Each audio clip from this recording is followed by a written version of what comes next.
This has been a really common request the last couple of days is how do I create these named Google Meet sessions? And so this is just a quick slide deck that's going to show you what you need to do. So this g.co/meet/, that is the same short URL for all Google Meet sessions that are locked within our domain. If you use this method, g.co/meet/, and then the nickname portion of it, that can be a unique identifier, and I'll hit on that in just a second. If you use this, your students will be able to access it, but family members will not be able to access it. People outside of the organization cannot access it. This is a great feature. The nice thing about this setup is when you use the nicknamed features, only a staff member can open that Google Meet. And so when you click on the link, it will open up a Google Meet session that the kids can join. If a student beats you to it and clicks on it first, it will not open for that student. It will give them an error message. These will also close down. And so after the Google Meet session is done, if you wait and kick all of the students out and then you shut the Google Meet down, in about 60 seconds, that Google Meet will end and no longer be accessible by students. If they try to go back to that same Meet session, they will get a error message. And so how does it work? You type in g.co/meet/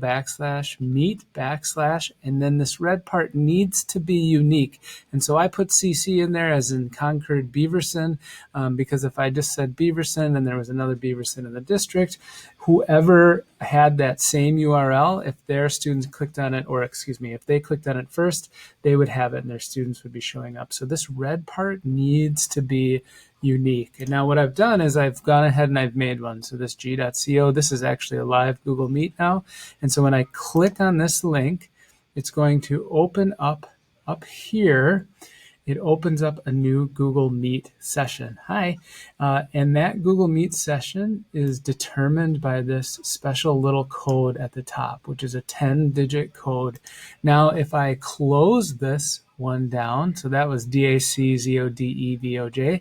If I close this window and close this window just to be sure, and then I click on this again, what's going to happen is it's going to generate, it didn't use it yet. It's going to generate the same URL. So now I'll click join now.